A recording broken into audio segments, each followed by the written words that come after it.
The woman had never even met her online boyfriend in person, not once, before he cruelly abandoned her. But what she didn't know was that the person who'd been chatting with her and comforting her for those 7 years wasn't actually her boyfriend at all. The one who'd really been replying to her messages was his roommate, Jake. At first, Jake had simply been asked by his roommate to reply to a few messages just to smooth things over. But watching this girl on the other side of the screen, he couldn't bring himself to just brush her off. So he offered comfort, message after message, and stayed by her side, day after day. Slowly, this conversation that was never supposed to be his turned into a secret crush he'd been holding on to for 7 years. Then came Amy's birthday. Her boyfriend still couldn't be bothered, telling his roommate to just grab some random gift to cover for him. But Jake walked the entire length of the street and finally picked out a fountain pen, carefully engraving Amy's name onto it. Later, Amy used that very pen to create the first piece of her career, and it went on to win a design competition. Amy believed she'd found the most genuine love of her life. So, without telling anyone, she flew to the city where her boyfriend lived, hoping to surprise him.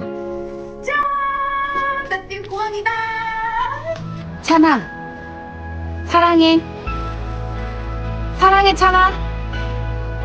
Just as Amy was about to arrive at his school, the whole charade was on the verge of falling apart. Jake, with no time to think it through, ran as fast as he could toward the lab, desperate to warn his roommate before the truth came out. But right at that moment, an explosion suddenly tore through the air, and flames swallowed everything around it in an instant. And in that same moment, Amy watched as the man she loved vanished in that explosion right before her eyes. As a child, she'd already lived through the pain of losing her parents in a car accident. Now, the person she loved most had been taken from her the very same way. From then on, Amy stopped expecting anything good from life. Jake, meanwhile, lost his hearing and his memory in that same explosion. But the one thing he never forgot was Amy's face. 7 years later, Jake had become a well-known animation designer overseas, while Amy had risen to the top as one of Korea's leading fashion designers. The two finally crossed paths again at an art exhibition. The face that had appeared in Jake's memory countless times was now standing right in front of him, real and unmistakable. Jake's instinct was to run straight to her, but after just a few steps, he stopped himself.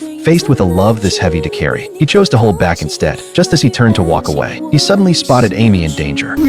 But Amy had her headphones on and never heard a thing. Luckily, she stopped in her tracks at just the right moment, narrowly avoiding the accident. Still shaken, she turned around to look for whoever had called out to her, but there was no one on the other side of the street. Amy was certain she'd heard someone call her name.